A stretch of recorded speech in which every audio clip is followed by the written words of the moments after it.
what happens when a guy walks around for 130 years filled with metal? And even though he has an immune system and can heal, at some point, everyone on this planet, that starts to slow down. The body's ability to fight, invaders, whether it be metal, whether it be a virus, whatever, gets less and less. And the same for Wolverine. He's also very kind of isolated, alone, and he's not actually alone, but feels alone and despondent. He really doesn't have much to live for. She's been taken by this nurse from a facility, Nurse Gabriella, and they are looking for Logan for a very specific purpose. They want to find him. Of course, Logan doesn't want to be found and does his best to kind of tell him to get lost. But along with the nurse, Laura also brings almost an entire army of people chasing her down. The reason is she's a mutant as well. He doesn't want to help him at all. He doesn't want anything to do with it.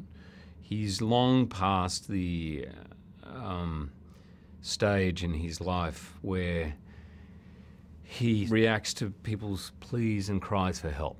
He's basically, in his life, he has come to the conclusion that generally when he helps, things end up worse off. That the people he loves end up getting hurt. That if he gets too close or tries too hard, it ends in pain and loss and destruction. So the wall around Logan is very, very thick, very, very hard for anyone to penetrate it. And really the only reason he goes on this journey to begin with is because they've been found. He and Charles have been found. The two of them are in charge of making sure they get these assets back, these kids back. They don't particularly really want, they've buried the hatchet with Logan. He's an old guy now, he's out to pasture. They don't see any threat in him. They don't really care anymore about engaging with him. But when Logan gets in the way of one of their assets, that becomes a big problem. He reveled in this character, and it shows. It's a heartbreaking, beautiful, layered, textured, complex performance. At times, unbelievably lucid and clear. You see the relationship with he and Logan as very sort of father-son in all its colours. Pride, disappointment, anger, frustration. It all plays out. We all think she's mute.